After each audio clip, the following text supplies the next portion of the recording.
নমস্কার, welcome to free learning and coaching channel. আজ আবার চলে এলাম তোমাদের জন্য একটা নতুন ভিডিও নিয়ে। তবে আজকের ভিডিওটার অ্যানাউন্সমেন্ট আমি আগের সপ্তাহেই করে দিয়েছিলাম। আজকে আমরা আলোচনা করব চন্দ্রনাথের দ্বিতীয় পর্ব নিয়ে। চন্দ্রনাথ গল্পের প্রথম পর্বর আলোচনা আগের সপ্তাহে হয়ে গিয়েছে। আজকে আলোচনা করব আমরা দ্বিতীয় পর্ব নিয়ে। তাহলে চলো আর বেশি কথা না বলে শুরু করছি আজকের ভিডিও শুরু করার আগে সবাইকেই বলে দিই, যারা এখনো অবধি আমার চ্যানেলটাকে সাবস্ক্রাইব করনি তারা অবশ্যই কিন্তু নিচে সাবস্ক্রাইব বাটন থেকে চ্যানেলটাকে সাবস্ক্রাইব করে দাও। সাবস্ক্রাইব করলে আমাদের একটু জোর বাড়বে এবং তোমরাও এই চ্যানেল সম্পর্কে সবসময় সব রকম আপডেট সবার আগে পেতে থাকবে। আর ভিডিওটা যদি ভালো লাগে লাইকটা করো, কমেন্ট করে জানিও, বন্ধুদেরকে শেয়ার করে দিও। চলো শুরু করছি আজকের ভিডিও। তবে আজকের ভিডিও শুরু করার আগে আগের সপ্তাহের ভিডিওর কিছু অংশ রইল তোমাদের জন্য। প্রথমেই তোমাদের বলে রাখি, 1936 খ্রিস্টাব্দে কিন্তু দেশ পত্রিকায় কালপুরুষ নামে এই যে চন্দ্রনাথ নামক উপন্যাসটি এটি প্রকাশ হয়েছিল। সংক্ষেপিত আকারে এই গল্পটিকে নেওয়া হয়েছে। আমাদের প্রত্যেকের জীবনটাই আসলে এরকম ধরনের। আমাদের প্রত্যেকের জীবনে যারা যারা আছে তারা কেউ চিরস্থায়ী নয়। ভালো করে ভেবে দেখো আমি কি বলতে চাইছি, এবং সেই ভাবাটাকে কি সুন্দরভাবে লেখার মাধ্যমে পরিবেশন করছে সেইটা শুধু একবার লক্ষ্য করো। কথকের নাম হচ্ছে নরেশ। স্কুলে পরীক্ষা দিলেও এটা হয়, আমি তো বিষয়টা করেছিলাম। চন্দ্রনাথের কথা অনুযায়ী যে ছেলেটা ফার্স্ট হয়েছে সে হচ্ছে স্কুলের সেক্রেটারির ভাইপো, মানে চন্দ্রনাথ এক্সট্রা দিয়ে এসেছে এতক্ষণ ধরে। ইহার পরই আমি চলিয়া গেলাম মামার বাড়ি। পরীক্ষার খবর বাহির হইলে হিরুর পত্র পাইয়া কিন্তু অবাক হইয়া গেলাম। চন্দ্রনাথের অনুমান অক্ষরে অক্ষরে মিলিয়া গিয়াছে। হিরু কলিকাতা হইতে দীর্ঘ পত্রে সমস্ত ফলাফল জানাইছে। দেখিলাম 10টি ছেলে ফেল হইয়াছে। আমি তৃতীয় বিভাগেই কোনরূপে পাশ হইয়া গিয়াছি। চন্দ্রনাথও 525 পায় নাই। শুধু একটি মেলে নাই। হিরু চন্দ্রনাথকে পিছনে ফেলিয়া গিয়াছে। হিরু লিখিয়াছে সে স্কলারশিপ পাইবে। মনে মনে দুঃখিত না হইয়া পারিলাম না। সত্য বলিতে কি, চন্দ্রনাথ ও হিরুতে অনেক প্রভেদ। চন্দ্রনাথের শ্রেষ্ঠত্বে আমার অন্তত সন্দেহ ছিল না। অপরাহ্নে 5টার ট্রেনে মামার বাড়ি হইতে ফিরিয়াই সঙ্গে সঙ্গে হিরুর বাড়িতে প্রীতিভোজনের নিমন্ত্রণ পাইলাম। হিরু স্কলারশিপ পাইবে, তাহারই প্রীতিভোজ। তাহলে বুঝতে পারছি আমরা আগের ভিডিওতে আমি আলোচনা করেছিলাম চন্দ্রনাথের অনুমান কি ছিল। চন্দ্রনাথ যে অনুমানটা করেছিল সেটা হচ্ছে পরীক্ষার রেজাল্টের বোর্ড পরীক্ষা, ঠিক আছে। অর্থাৎ কি ব্যাপারটা দেখো, মাধ্যমিক পরীক্ষা তোমার সামনেই আসছে, তো তোমরা বুঝতেই পারছো স্কুলের একটা পরীক্ষা হয়, তোমরা জানো সবাই নিশ্চয়ই, যেটাকে বলা হয় টেস্ট পরীক্ষা। টেস্ট পরীক্ষাতে যে ফলাফলটা হয়েছিল সেই ফলাফলের ভিত্তিতে কিন্তু আমাদের আগের যে পরিচ্ছেদ সেখানে আলোচনা হয়েছে। এটা হচ্ছে বোর্ডস পরীক্ষা। বোর্ডসের যে পরীক্ষা ছিল সেখানে চন্দ্রনাথ কিন্তু ভেবেছিল সেখানে তো আর বলে দেওয়ার কেউ নেই, চন্দ্রনাথই সবচেয়ে বেশি নাম্বারটা পাবে স্কুলের মধ্যে, কিন্তু সেটা হয়নি। অন্য সব অনুমানগুলো ওর মিলে গেছে যে 525, চন্দ্রনাথ নিজেও 525 পায়নি, বা 10টি ছেলে ফেল করেছে। এখানে আমাদের কথক যে নরেশ সেও তৃতীয় বিভাগেই 3rd ডিভিশনে পাশ করেছে। কিন্তু একটা জিনিস মেলেনি, ওই আসল পরীক্ষাতেও বোর্ড পরীক্ষাতেও কিন্তু হিরু চন্দ্রনাথের থেকে বেশি নাম্বার পেয়েছে। হিরু চন্দ্রনাথের থেকে বেশি পেয়ে প্রথম হয়েছে স্কুলের মধ্যে। এবার যার ফলে সে স্কলারশিপও পাবে। এবার ব্যাপারটা হচ্ছে এইটা যেহেতু মেলেনি, এটাতে কিন্তু নরেশেরও ঠিক আনন্দ যে হয়েছে তা নয়। ওর মনে হতো যে চন্দ্রনাথ শ্রেষ্ঠ, ও হয়তো অহংকারী হতে পারে, কিন্তু অহংকারটাও করে ওর যোগ্যতাটা আছে বলেই, এইটাই কথকের মনে হচ্ছে আর কি। তাই কথক যখন শুনতে পেরেছে বা জানতে পেরেছে যে হিরু ফার্স্ট হয়েছে, ঠিক আছে, কিন্তু ওনার মনে একটু যেন দুঃখও হয়েছে। উনি চাইছিলেন যে চন্দ্রনাথই প্রথম হোক। তো উনি যখন মামার বাড়ি ফিরেছেন, মামার বাড়ি এলাকাতেই আর কি স্কুলটা ছিল যেখানে ওরা পড়তো সবাই মিলে একসাথে। মামার বাড়ি ফেরার পরই খবর পেয়েছে যে হিরুর বাড়িতে খাওয়ানো দাওয়ানো হচ্ছে, অনুষ্ঠান হচ্ছে একটা। কেন প্রীতিভোজন হচ্ছে? তার কারণ হচ্ছে হিরু স্কলারশিপ পাবে, তারই প্রীতিভোজন। যদিও কথক কিন্তু প্রথমে হিরুর বাড়িতে যাচ্ছে না, কথক যাচ্ছে চন্দ্রনাথের বাড়িতে।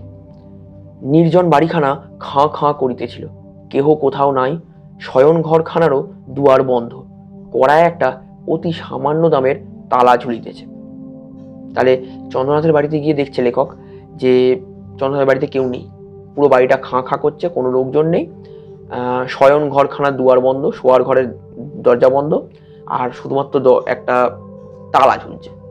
তালা দিয়ে চলে গেছে চন্দ্রনাথ কোথায়। সন্ধ্যায় হিরুর বাড়ি গেলাম।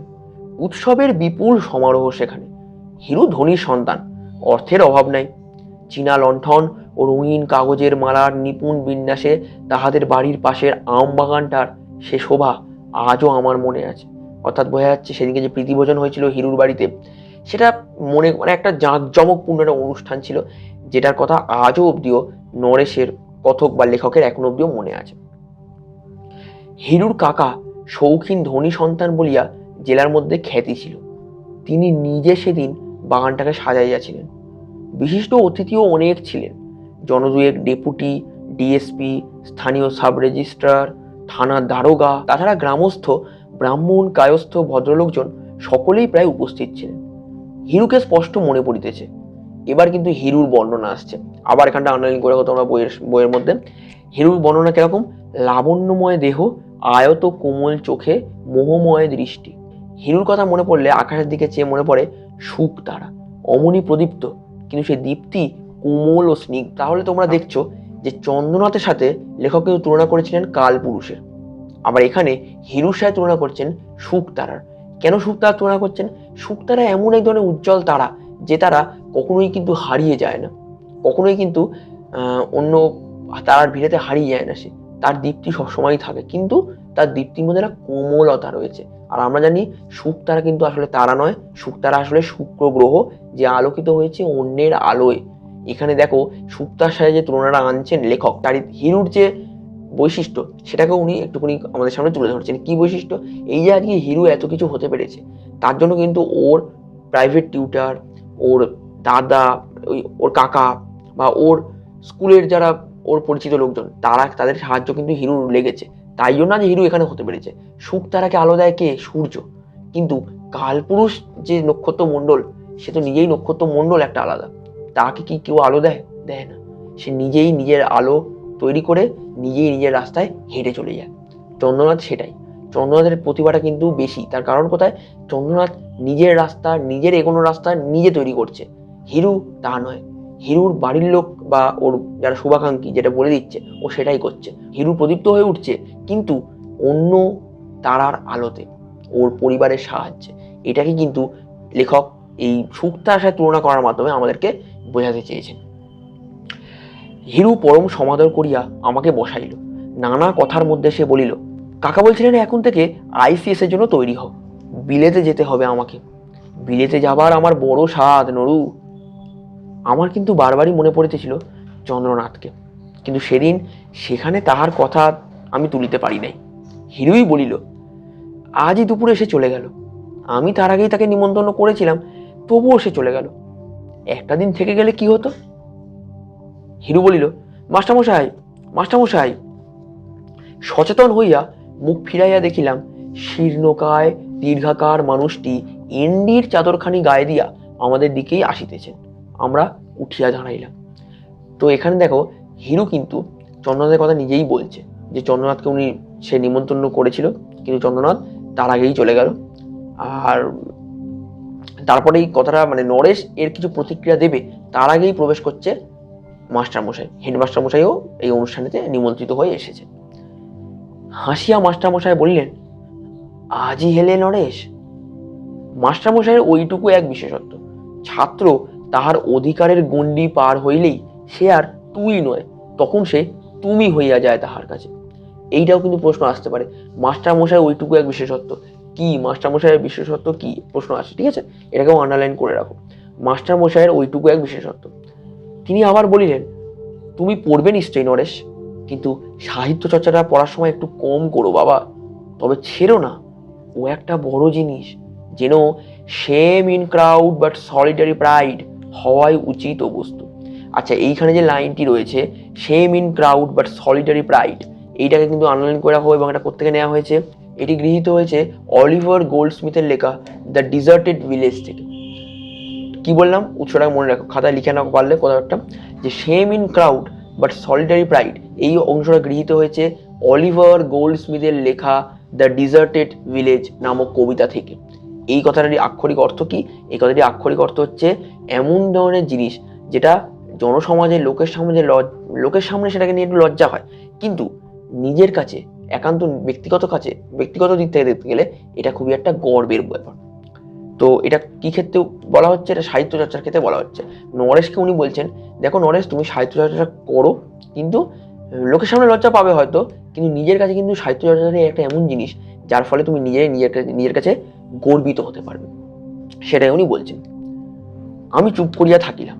হিরু বলিল, নুরুল লেখা যে এবার কাগজে বেরিয়েছে এবার স্যার। হ্যাঁ, বেশ বেশ, আমাকে লেখাটা দেখাবে তো নরেশ, পড়বো আমি।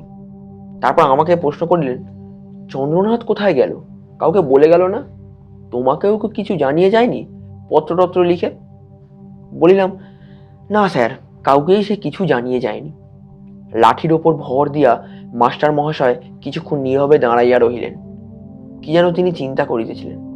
আমরাও নীরব। একটা দীর্ঘ নিঃশ্বাস ফেলিয়া মাস্টার মহাশয় নীরবেই চলিয়া গেলেন। আমরা আবার বসিলাম। হিরু বলিল, চন্দ্রনাথ আমাকে একখানা চিঠি দিয়ে গেছে, দেখবি? চিঠিখানা দেখিলাম।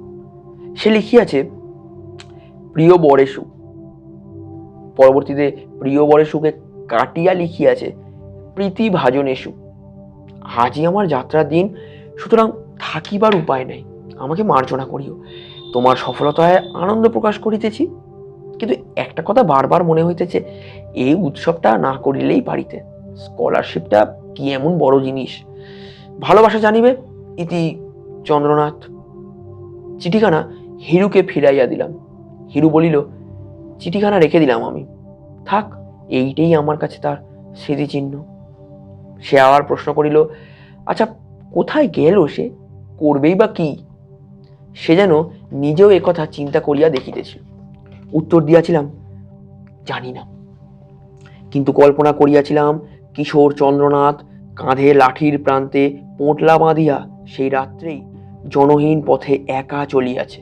দুই পাশে ধীর মন্থর গতিতে প্রান্তর যেন পিছনের দিকে চলিয়াছে। মাথার উপরে গভীর নীল আকাশে ছায়াপথ, পাশে কালপুরুষ নক্ষত্র সঙ্গে সঙ্গে চলিয়াছে। গল্পটা ছিল এই পর্যন্তই। এবার এই গল্পটার শেষে কিন্তু আমরা জানতে পারলাম হিরু যে চরিত্রটি, এরও একটা কোমল দিক আছে। চরিত্রের মধ্যে একটা কোমল দিক আছে। যতই চন্দ্রনাথ তাকে খারাপ কথা বলুক, চন্দ্রনাথের কিন্তু মনে হয়েছে হিরুর জন্যই সে কিছু ভালো হতে পারলো না। চন্দ্রনাথের কিন্তু হিরু সম্বন্ধে একটা অন্যই ধারণা আছে, কিন্তু হিরুর কিন্তু চন্দ্রনাথের প্রতি সেই পুরনো বন্ধুর প্রতি বন্ধুর যে ভালোবাসা, সেটা সেটা অমলিন রয়েছে। সে কিন্তু শেষ পর্যন্ত বলছে, চন্দ্রনাথের চিঠিটা আমার কাছে থাক, এটাই আমার কাছে তার স্মৃতিচিহ্ন। তো হিরু সম্বন্ধে আমরা এখানে জানতে পারলাম। আর নরেশ, সে তো সাহিত্যিক, তো সে সাহিত্যিকভাবেই লেখাটা শেষ করছে। সে বলছে যে চন্দ্রনাথ, সে কল্পনা করছে চন্দ্রনাথ, কিশোর চন্দ্রনাথ একটা পুঁটুলি হাতে একা একাই যাচ্ছে এবং তার যাত্রা চলছে। কোথায় কতদূর সে যাত্রা চলবে সেটা লেখকও জানে না। তাই জন্যই সে বলছে, আর তার সাথে সাথে চলছে যে কালপুরুষ। এখানেও কিন্তু শেষ পর্যন্ত আবার কালপুরুষ নক্ষত্রের সাথে তুলনা করা হচ্ছে চন্দ্রনাথের চারিত্রিক বৈশিষ্ট্য। এবার এখানে চন্দ্রনাথের চরিত্র বিশ্লেষণ, হিরুর চরিত্র বিশ্লেষণ, হেডমাস্টার মহাশয়ের চরিত্র বিশ্লেষণ এবং নরেশের চরিত্র বিশ্লেষণ, সবারই চরিত্র বিশ্লেষণ কিন্তু এখানে তোমাদের আসতে পারে। সেগুলো তোমাদের মাথায় রাখতে হবে। এবং কিছু কিছু পড়ানোর সময়তে আমি কিছু কিছু লাইনের তলায় আন্ডারলাইন করতে তোমাদেরকে বলেছিলাম, যেগুলো কিন্তু বিশেষ করে দরকারি। ওই লাইনগুলো তুলে প্রশ্ন খুব আসে। সর্বোপরি তোমাদেরকে আমি যেটা বলবো, এই দুটো ভিডিও তোমরা 2 সপ্তাহে দেখলে। আগের সপ্তাহে আমি তোমাদেরকে চন্দ্রনাথের প্রথম পর্ব নিয়ে আলোচনা করেছিলাম। আজ আলোচনা করলাম চন্দ্রনাথের দ্বিতীয় পর্ব নিয়ে। তো চন্দ্রনাথের এই দুটো পর্ব মিলিয়ে তোমরা যা বুঝলে, কতটা তোমাদের সেটা হেল্প করতে পারলো সেটা আমাকে অবশ্যই জানিও। আমার বিশ্বাস এই দুটো ভিডিও চন্দ্রনাথ গল্পটা তোমাদের কাছে অনেকটা সহজ করে দিতে পেরেছে। আজকের মতো ভিডিওটা শেষ করবো এখানেই। তবে শেষ করার আগে তোমাদেরকে বলবো যে চন্দ্রনাথ তো হয়ে গেল এবং হিসেব মতো আমাদের এই 9-এর সিলেবাসও শেষ, কিন্তু আরও অনেক গল্প কবিতা রয়েছে যেগুলো নিয়ে আলোচনার অবকাশ রয়েছে। কেননা তোমরা জানো বা আমরাও জানি যে বার্ষিক পরীক্ষাতে কিন্তু সম্পূর্ণ সিলেবাসটাই থাকবে। তো এমন কোনো গল্প কবিতা যদি থাকে যদি তোমাদের মনে হয় যে এই গল্পটা নিয়ে বা এই কবিতাটা নিয়ে একটা বিস্তারিত আলোচনা দরকার, সেটা অবশ্যই আমায় কমেন্ট করে জানিও।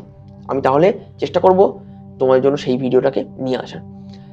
আজকের মতো তাহলে আসছি, আবার দেখা হবে পরের সপ্তাহে নতুন ভিডিওতে। তোমাদের সবাইকে জানাই শুভ দীপাবলি ও শুভ ভাইফোঁটার অনেক অনেক শুভেচ্ছা। ভালো থেকো, আনন্দে থেকো এবং পড়াশোনার মধ্যে থেকো, শিখতে থেকো। আসছি, দেখা হবে আবার পরের সপ্তাহে। ততক্ষণের জন্য বাই, আসলাম। ডেকে আনো